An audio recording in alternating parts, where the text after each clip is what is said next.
COPE Villena.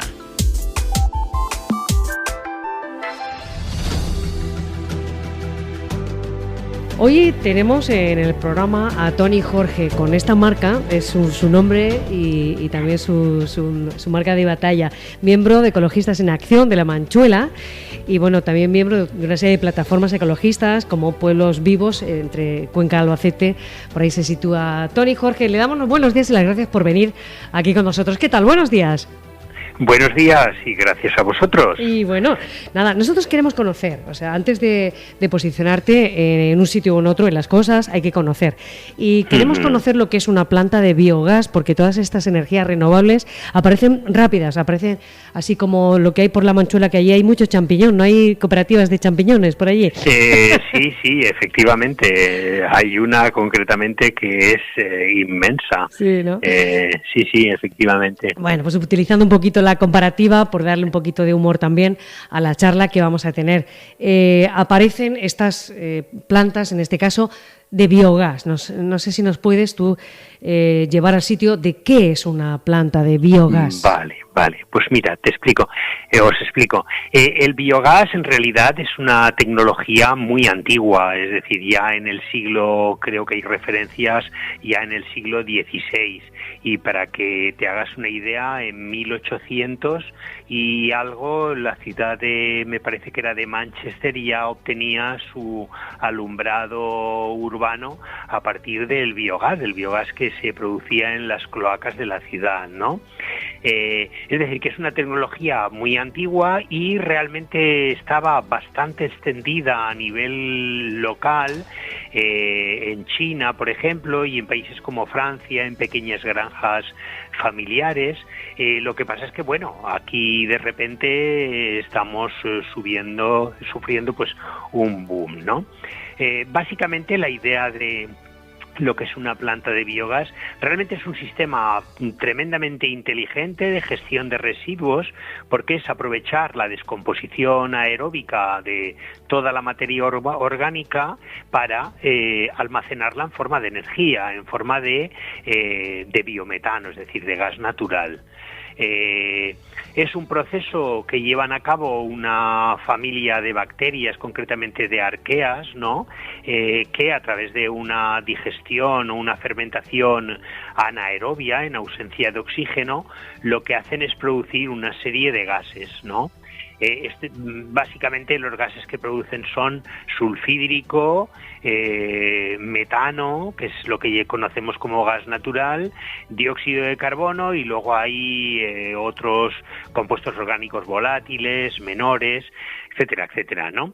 Y entonces, bueno, eso es lo que es una planta de biogás. Entonces, si cogemos este biogás, que es un gas, el biogás en principio lo podríamos utilizar o bien para quemarlo directamente, para combustión y utilizarlo, no sé, desde cocinas a calefacción, etcétera, o bien para generación de electricidad eléctrica directamente mediante microturbinas que quemarían este biogás y producirían electricidad, o lo podemos depurar, es decir, quitarle estos gases que le sobran, que es el dióxido de carbono, el sulfídrico y los otros compuestos orgánicos volátiles, y dejarlo reducido a un 98-99% de biometano, de gas natural. Y entonces ese gas natural se puede utilizar ya como licuado para vehículos o puede ser inyectado a la red. Es decir, como veis, hay diversas opciones de uso del biogás, es decir, no es imprescindible el hacer lo que se llama el upgrading, la mejora, es decir, el separarlo de todo y dejarlo reducido a biometano, sino que también se puede aprovechar de otras maneras, ¿no? Entonces, bueno, tradicionalmente el uso que se le ha dado cuando se han hecho pequeñas plantas de biogás ha sido la generación eléctrica, por ejemplo, para aporte a las mismas instalaciones de donde provienen los residuos, o bien, pues eso, para cocinar, calor, etcétera. Este ha sido el uso un poco tradicional.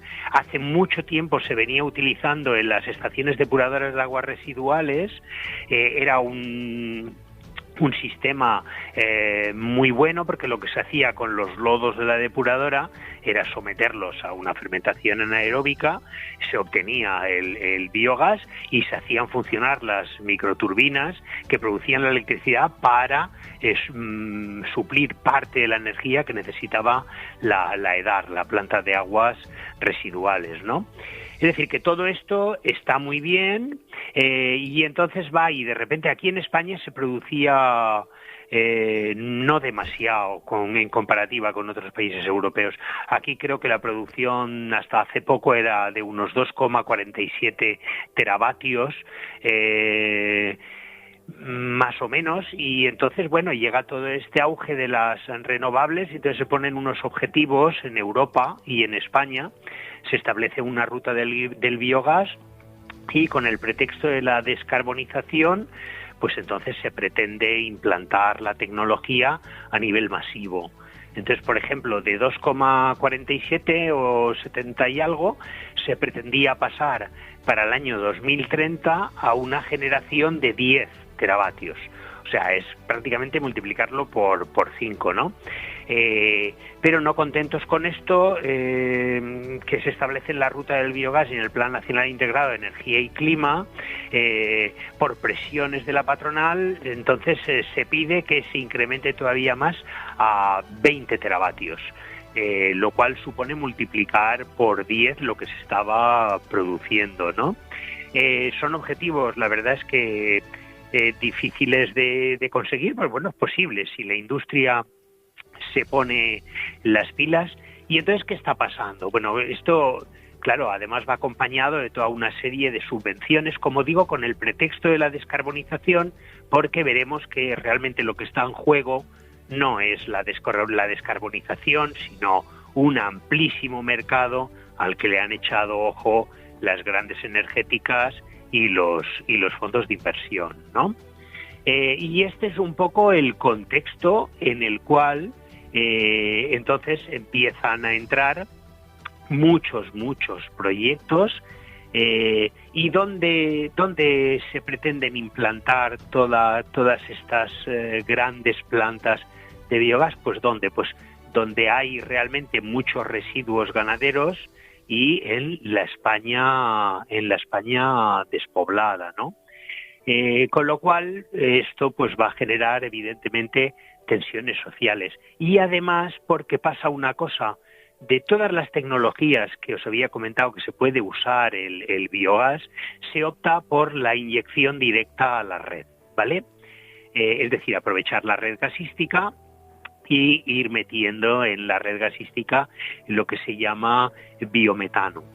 Claro, para hacer esto y para que esto resulte rentable, si ya se busca una rentabilidad a la producción del biogás, entonces se tienen que hacer unas plantas de tratamiento de residuos enormes. Y te estoy hablando de que si las primeras plantas, por ejemplo, tenían dimensiones de 20.000 toneladas, 30.000 toneladas de tratamiento de residuos orgánicos, ¿no? Nos encontramos ya con plantas que lo menos que trabajan son con 60.000, 100.000, 200.000, 300.000, 400.000 y hasta 500.000 toneladas, ¿vale? Concretamente la de Caudete no es de las más grandes, pero es una planta de 60.000 toneladas, ¿no? ¿Qué pasa con una planta de estas dimensiones? Claro, estas dimensiones las hacen rentables para el gran capital. Si a esto unes que van a obtener una bonificación como energía verde, pues entonces ya los números salen muy bien. Pero te digo que lo que está en juego, las cuestiones ambientales y lo que es el tratamiento inteligente de residuos y todo esto, que sería por lo que habría que impulsar la tecnología, no es lo que está en juego. Lo que está en juego son los beneficios y un nuevo mercado al que se le ha echado ojo y en el cual importa poco las cuestiones ambientales, porque si fuera por cuestiones ambientales se opta por una planta mediana, pequeña, donde es fácil manejar el residuo que producen las plantas de biogás, que es lo que llamamos el digerido o el digestato, ¿vale? Entonces, bueno, ahí está el tema. Si quieres te sigo hablando y si no me vas preguntando sobre lo que te he dicho, porque creo que he soltado casi un discurso. Como tienes las cosas tan claras, coges la línea y lo tienes clarísimo. Creo que es incluso peor que yo intervenga porque llevas una línea perfecta. Sí que surgen un montón de cosas que yo me estoy tomando nota, pero que evidentemente nos queda claro un poquito que el problema es el tamaño de la planta y que se hace porque se va... que es una tecnología perfecta para el tratamiento de los residuos, de la cual estamos a favor, pero con lo que no estamos a favor y estamos totalmente en contra es con el modelo de implantación, que no es un modelo que vaya a favorecer a las pequeñas comunidades, sino que va a favorecer evidentemente a la especulación. Es decir, se está creando una burbuja increíble que realmente, porque cuando las cosas se hacen despacio, poco a poco, se hubiera optado por otro modelo, que es el modelo que te estoy comentando. Es decir, cada comunidad es responsable de la gestión de sus propios residuos, tiene que serlo, porque si no nos vamos a la porra, ¿no? Entonces, es una tecnología que para que las pequeñas comunidades agroganaderas gestionen sus residuos, luego para también lo que te he comentado de las estaciones depuradoras de aguas residuales, está fenomenal, ¿vale? Pero si eso se hubiera hecho así, sería perfecto. Pero claro, ¿qué pasa? Para generación de electricidad no interesaban, porque había una burbuja de plantas fotovoltaicas y eólicas increíble, y estaba todo el dinero invertido ahí, y ya no había que invertir en generación eléctrica por plantas de biogás, que además sería lo más inteligente, porque por potencia, por metro cuadrado, son mucho mejores que las plantas fotovoltaicas. Es decir, tú, una pequeña planta de biogás te puede producir la misma electricidad que un gran parque fotovoltaico, pero eso no interesaba, ¿vale? Y como no interesaba, esa tecnología pues no se implanta, y cuando ya tenemos la energía eléctrica cubierta y lo otro, pues ya solamente nos queda utilizarla para inyección a red, que además el gas natural es el vector un poco energético de futuro, y entonces pues bueno, ahí lo tenemos, ¿no?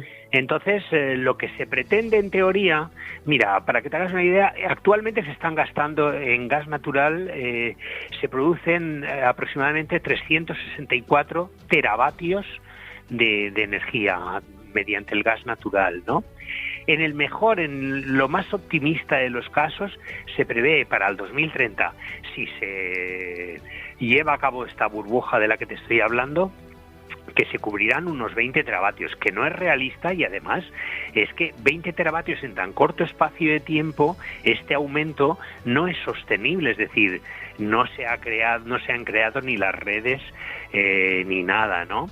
Entonces, fíjate el porcentaje tan ínfimo y el malestar social que se va a crear para cubrir ese porcentaje tan ínfimo. Pero claro, lo que hablamos de que es un porcentaje ínfimo, en dinero es mucho dinero para los fondos.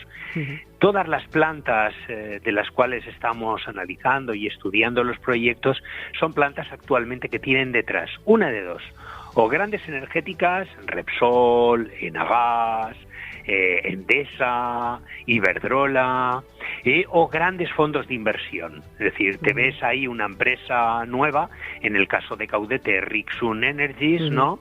Que ha crecido en muy poco tiempo a partir de la energía fotovoltaica, y que decide hacer una inversión en este tipo de energía, ¿no? En el biogás. Y entonces, pues bueno, crea su división y ya está. Y entonces ahí, si ves un poco los lazos que tiene con otras empresas y con inversiones, a lo mejor tiene vinculaciones con 200 empresas diferentes, ¿no? Que han invertido ahí capital, ¿no? Fondos de inversión. Con lo cual, este es el horizonte, claro. Entonces nos están vendiendo como descarbonización y como verde, lo que en realidad es una mera especulación empresarial y de capital. es que, claro, ¿cómo no se va a rebotar la gente si ven un poco lo que hay detrás? Te llegan a un pueblo de 200, 300 habitantes, no es el caso de Caudete, porque es más grande, ¿no? Pero la mayor parte de las plantas que estamos viendo de 300.000 toneladas se implantan en municipios de 300, 400 habitantes, ¿no? Y te llegan y te dicen que van a crear no sé cuantísimos puestos de trabajo, que van a llenar el pueblo de dinero, que se ha acabado la despoblación y que la población va a volver a crecer, y bueno, te venden la moto, ¿no? Y dices, ¿será verdad? Hombre, vamos a ver, si no hubiera un interés detrás, a lo mejor podríamos creer algo, ¿no? Pero bueno, el interés es totalmente obvio. Y entonces, ¿qué problemas pueden tener? Bueno, la tecnología es una tecnología que evidentemente está muy contrastada, muy ensayada, pero partamos de la base de que son plantas que se nutren de residuos orgánicos. Muchas de ellas de residuos agroganaderos, de purines, y luego de residuos, restos de basura orgánica, de restos de matadero, de cadáveres, de lodos de depuradora, es decir, que son materiales malolientes en principio. Si son plantas grandes, necesitan una cantidad de camiones al día enormes. El transporte va a generar olores, se pongan y digan lo que digan. Es decir, desde el sentido común más básico, uno se da cuenta de que eso inocuo no puede ser. Si es una planta pequeña, tiene poco transporte y tal, dices, bueno, bien, pero es que como no es eso, pues ya van a generar. Luego muchas de ellas tienen balsas de acumulación, porque, claro, en temporada se tienen que llenar las balsas de acumulación, por ejemplo, de alperujo o de restos vegetales, para luego ir durante todo el año suministrándole a la planta. Bueno, si es una balsa al aire libre, y aunque tenga una cubierta flotante, ya sabes qué olores va a haber. No existe ninguna normativa respecto a la distancia, respecto a las poblaciones. Aunque parezca increíble, no existe. Es decir, se pueden instalar al lado del núcleo urbano. Por prudencia, gracias a Dios no se hace, pero cada vez se están acercando más. Ya se colocan en polígonos industriales y ya se intentan colocar a distancias menores de 800 metros de un casco urbano.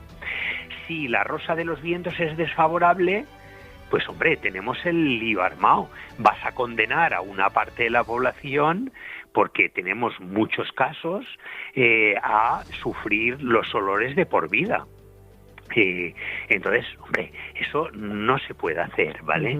Entonces, el tema de los olores, si el tema de los olores se controla bien, que todo es estanco, que todo está muy cubierto, que la descarga se hace dentro de naves cubiertas, etcétera, etcétera, pues bueno, por ahí tendríamos una medio solución, que no completa, porque te queda lo del tema del transporte y luego te queda que los olores de dentro tienden a salir. Entonces, si quieres eliminarlos, tienes que someterlos a una serie de filtrados. Si no es eficiente, los olores te saldrán fuera, ¿vale? Y luego tienes el tema también de lo que es la posible huella de carbono. Cuanto más grande una planta es una planta, necesita del transporte por carretera para abastecerse. Con lo cual, la huella de carbono que tienen ya compensa, digamos, lo que puedan contribuir la descarbonización de las gallinas que entran por las que salen. Con lo cual, no se puede considerar verde una planta de ese tipo. Y luego tenemos el tema del digerido, es decir, el digerido es un residuo. La materia orgánica, cuando sufre la digestión anaerobia, disminuye drásticamente su demanda, lo que se llama la demanda química de oxígeno, pero siempre queda algo, ¿no? Entonces, ese digerido luego es una sustancia muy líquida, y para poder aplicarlo en los campos, si no se quiere que los lixiviados penetren y contaminen los acuíferos, hay que hacer una separación de fases. Es decir, sólido por una parte, líquido por la otra. El sólido hay que someterlo a un compostaje si se quiere convertir en un fertilizante. Pero el líquido tenemos un problema, el líquido no se le ha eliminado toda la materia orgánica y cuando proviene, por ejemplo, de purines de cerdo, etcétera, etcétera, tiene una cantidad de nitrógeno también que puede contaminar los acuíferos, con lo cual hay que someterlo a ósmosis inversa. Y todo esto son tecnologías muy caras, que en principio muchas plantas las tienen previstas, pero si eso de alguna manera merma los beneficios empresariales, por mucho nos tememos que acaben por no aplicarse, ¿no? Una planta con 300.000 toneladas puede producir, no sé exactamente la cantidad de digerido, pero pongámonos del orden de las 200.000 toneladas de digerido. Manejar eso es muy complicado si no se quiere que contamine. Con lo cual, cuanto más grande es el tamaño de la planta, mayores problemas ambientales puede generar. Pero, claro, si es pequeña, es menos rentable, con lo cual nadie quiere invertir si no va a obtener una alta rentabilidad de su dinero. Y los fondos de inversión aquí no están para solucionar problemas ambientales, sino para ganar pasta. Con lo cual ya sabemos hacia dónde se va a tender. ¿De acuerdo? Bueno, no sé, algo más. Sí, me llama la atención el hecho de que me contaras que se instala en sitios donde potencialmente hay recursos ganaderos, es decir, macroplantas de ganado, de porcino, de lo que sea, o en la España vaciada, en los sitios más indefensos, donde vive menos gente. Me llama la atención porque, bueno, se ha presentado un proyecto de instalación en Caudete de una planta de biogás, es de las pequeñitas, según me dices, de 60.000, me comentabas.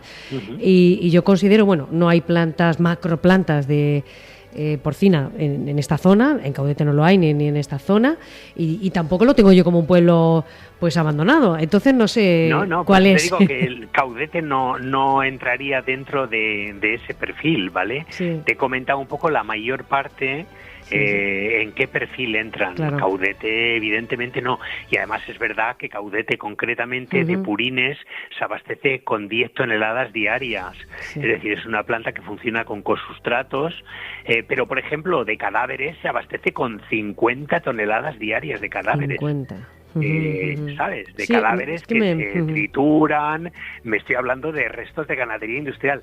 Si no tenéis un matadero cerca en Caudete, y si no tenéis granjas, posiblemente no haya un matadero grande, esos cadáveres se van a traer de explotaciones, los traerá un gestor de residuos de muy lejos, posiblemente. Con lo cual, ves un poco las contradicciones del modelo. Sí, es un poco porque me llamaba la atención un poquito. Digo, no encuentro a Caudete ni en un lado ni en otro. Entonces buscaba por qué.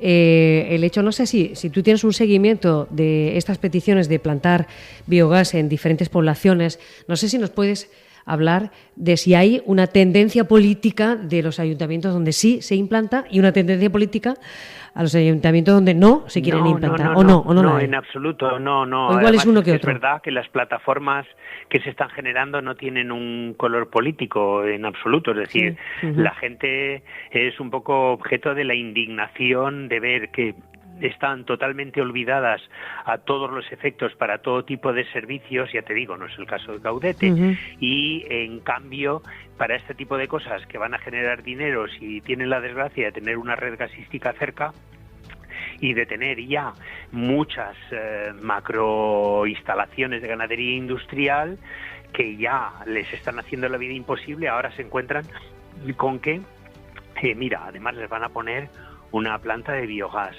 Entonces no hay un color político en los ayuntamientos. Además, es verdad que hay ayuntamientos y corporaciones que se posicionan totalmente a favor de los vecinos y en contra de este tipo de instalaciones, y hay otras que sencillamente son las que entablan el contacto con la empresa o con la promotora de la planta, y si no informan a la población, siendo una instalación de tan gran impacto, y la gente se entera cuando ya es demasiado tarde, cuando ya han obtenido la autorización ambiental integrada y se va a proceder a la instalación de la planta. Es decir, lo que pedimos es que como mínimo una instalación de este tipo se dé a conocer a la población y se informe bien, porque normalmente solamente informan las promotoras, si tienen ahí su equipo de ingenieros y tal, y claro, a ver, yo lo entiendo, si una promotora está ahí para obtener beneficios y dinero, pues no te va a decir que la planta puede originar tal y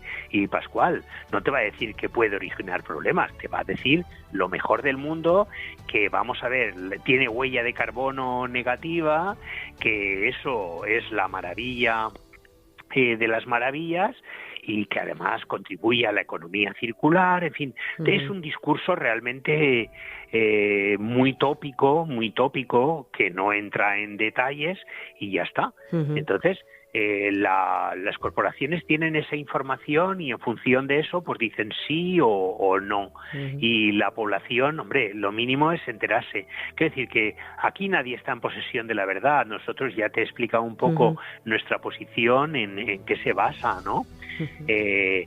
Pero bueno, como mínimo a la gente habrá que dejarle que escoja cuál es su posición respecto a este tipo de plantas, es decir, qué beneficios le van a aportar y qué perjuicios le puede suponer también. Entonces, normalmente esta información nunca es objetiva por parte de las promotoras, por razones obvias. Claro, las promotoras, si las están instalando, es porque creen que es una cosa rentable y que les viene muy bien, y ya está.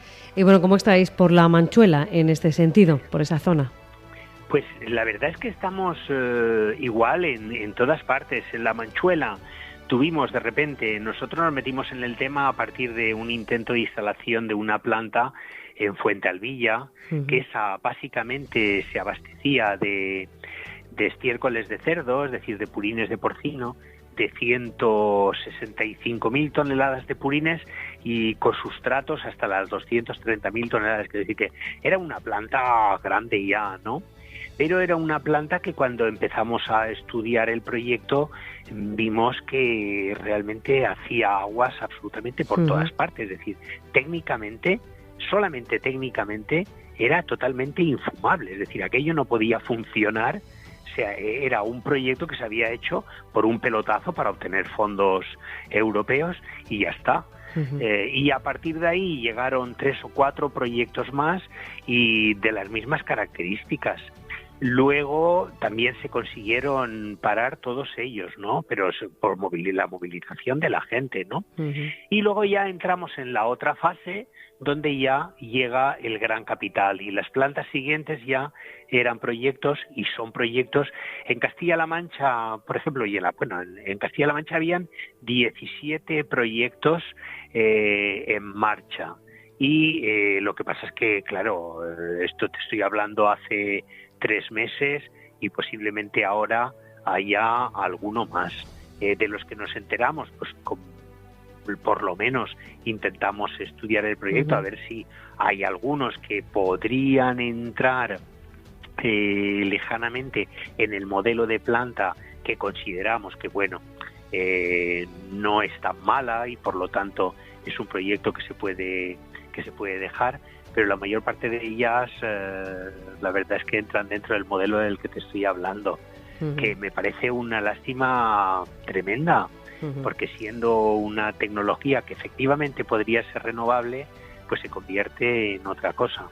Y además, respecto a lo de la renovabilidad, es que hay un tema que no os he explicado, ¿no? Vamos a ver, se habla de renovable porque dicen que entran dentro del ciclo corto de carbono. Es decir, el razonamiento es, tenemos una materia orgánica que ha absorbido carbono y entonces luego cuando se descompone, se obtiene el biogás, que cuando se quema libera otra vez ese carbono. Dice, bueno, pues es un proceso totalmente circular. Pero claro, hay una trampa ahí, evidentemente. Vamos a ver. Por ejemplo, en el caso de los cerdos, cada kilo de carne que nos comemos tiene una huella de carbono de 3 kilos y medio de CO2, ¿vale? Bueno, en realidad de CO2 equivalente, de gases de efecto invernadero. Entonces, según los estudios que hemos hecho, lo que conseguimos compensar con una planta de biogás es el 14,5% de esta huella de carbono. ¿vale? Con lo cual, hombre, no me digas que es renovable y tal, porque hay una inversión de energía enorme antes de que se produzca el residuo. Y esa energía no la recuperamos solamente el 14,5%, con lo cual todo lo otro permanece como gases de efecto invernadero. ¿Entiendes un poco el razonamiento? Es decir, dices, bueno, si yo cojo restos vegetales que encuentro en un bosque y los someto a descomposición anaerobia, pues sí, claro, totalmente neutro, porque ahí no ha habido ninguna inversión en energía. Pero si ha habido inversión en energía, pues ahí ya tenemos un problema. Entonces, el problema es el modelo, y el problema también es el modelo alimentario, que genera tal cantidad. A ver, ¿cómo es concebible una planta que se alimenta de unos 60 toneladas, entre otras cosas, 60 toneladas diarias de cadáveres de porcino, ¿no? Algo no está funcionando, ¿no? Algo no está funcionando ahí. Claro, hay un dicho de que no hay un exceso de conejos, sino un déficit de zorros, que me gusta utilizar muchas veces. Sí. Un poquito. Creo que es perfectamente extrapolable aquí, naturalmente. Creo que lo que tenemos que hacer es producir o tener menos demanda de energía antes de intentar paliar ese déficit de energía. O sea, lo hay porque no paramos de consumir de forma desmesurada. Sí, lo que está claro es que las renovables ni en los sueños más locos nos van a proporcionar, ni le van a proporcionar al sistema la energía que le proporcionaban las fósiles. Es decir, la densidad del combustible fósil no se puede obtener de ninguna otra manera, pero estamos hablando de un combustible, en primer lugar, que se agota y en segundo lugar, que está calentando la Tierra hasta un punto de no reversión, ¿no? Entonces hay que plantearse un escenario, en primer lugar, de decrecimiento y después de cambio de modelo, efectivamente, de modelos más eficientes. Es decir, no se puede producir alimento como negocio, se tiene que producir alimento para comer, pero no para engordar los grandes capitales. Sino, ¿qué pasa? Que por cuestiones de mercado tiramos el 30 al 40% de la comida y entonces la convertiremos en biometano ahora y diremos, uy, qué bien lo hacemos, ver, no tiramos nada. No me fastidies. Es de base, el problema es de base. Absurdo. Está en la base el problema. Claro. Pues súper interesante. Yo lo que intento también es que a partir de oírte, Tony, Jorge, pues la gente se interese, ¿no? Y que pregunte por qué, que levante la mano y que luego elija, ¿no? Como tú bien estás diciendo todo el tiempo, luego se elige y ya está. Pues por mi parte nada más, Tony, Jorge, miembros de Ecologistas en Acción, de La Manchuela y Pueblos Vivos de Cuenca. Me estoy acordando de una película que yo vi hace muchísimos años que se llamaba La Cúpula del Trueno, en la que la protagonista era Tina Turner y era granja de cerdos. Claro, era una ciudad que estaba debajo, había una granja de cerdos enorme y tenía el poder de producir energía con esos cerdos y ella era la reina porque tenía ese poder, ¿no?, de la energía y del combustible. Y yo lo veía así como una cosa del futuro y estamos ahí en ese futuro.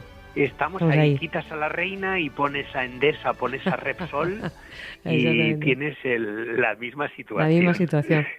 Era el poder del mundo, lo tenía ella. Lo tenían estas grandes macroempresas, ¿no?, mundiales, como son las que han nombrado. Y bueno, vamos a recuperar esa película también y vemos que ese futuro está aquí, está en este día y esa especulación está aquí en estos días. Pues Tony, Jorge, muchísimas gracias, un placer hablar contigo. Yo te he dejado hablar porque creo que no caía en la conversación, no decaía, ya que tenías muy clara la línea, voy por aquí y creo que intervenir yo pues era cortarte un poco también esa energía natural del ser humano que había que dejar que explotara. Muy bien. Pues muchísimas gracias por atendernos y bueno, estaremos en contacto para futuras intervenciones por lo que sea. Gracias. Gracias a vosotros. Venga, hasta luego.